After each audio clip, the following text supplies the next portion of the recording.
They called it hide and seek, but it wasn't a game. It was a calculated psychological slaughterhouse.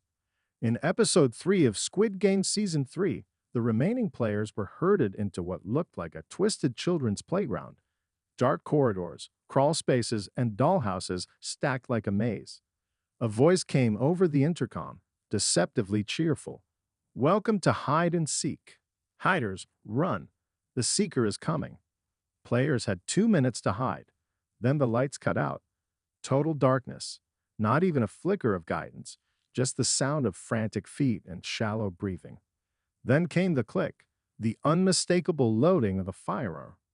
Unlike the innocent childhood game, this one had a horrifying twist. One of the players had been chosen at random to be the seeker, given a gun, given night vision, given 10 minutes to eliminate as many hiders as they could find. And the worst part, they didn't even know they were the seeker until the lights went out.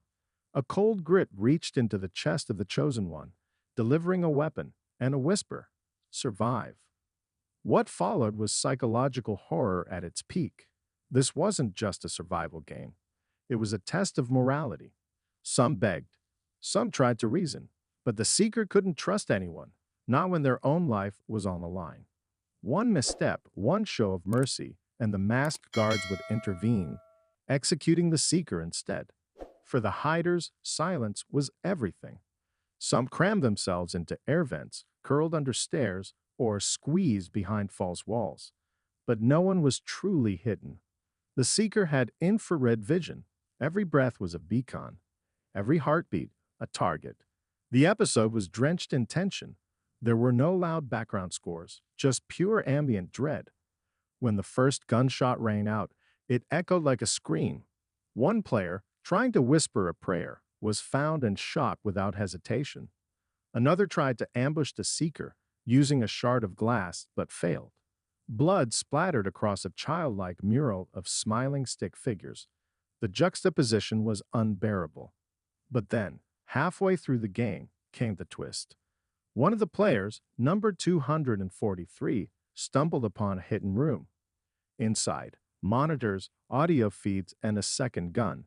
It wasn't just one seeker. There were two. Only the second had been given strict instructions. Kill the first seeker before the time runs out, or you die too. What had started as a one versus many scenario turned into a hunter versus hunter bloodbath. The first seeker, unaware of being hunted, continued the massacre. But the second watched, waited, listened. That dual layer of suspense pushed the episode into nightmare territory. The audience was no longer watching a game. They were witnessing the breakdown of trust, reason, and identity. Could you really blame someone for killing when the alternative was certain death? Could you fault someone for hiding when their screams might give away others? By minute 8, only 3 hiders remained. 2 were clinging together in a crawl space, holding their breath, sharing the fear like it was the only thing keeping them alive.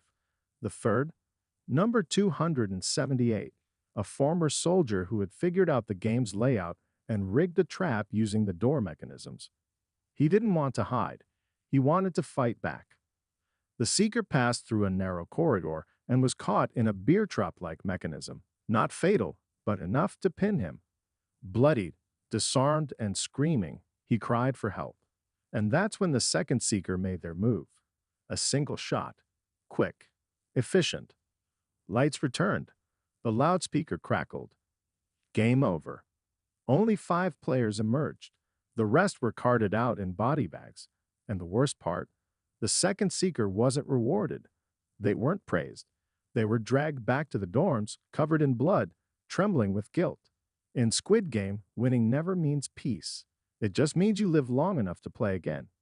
The hide-and-seek game shattered viewers not because of its brutality, though it was that, too, but because it revealed the truth behind the show's philosophy. Squid Game has always been about desperation and control. But this episode asked, what happens when you weaponize someone's will to live? When you force ordinary people to become monsters, not out of hatred, but out of survival? In many ways, Hide and Seek was the most disturbing game yet, not because of the deaths, but because of how quickly morality died with them. By the end of the episode, no one looked at each other the same. Trust was gone. Even friendship became a liability. The walls of the dorms, once filled with whispers and quiet alliances, were now coated in silence. Paranoia became the new language. Hide and seek proved one terrifying truth. In the Squid Game arena, the dead aren't the only ones lost. Sometimes the survivors come out just as hollow.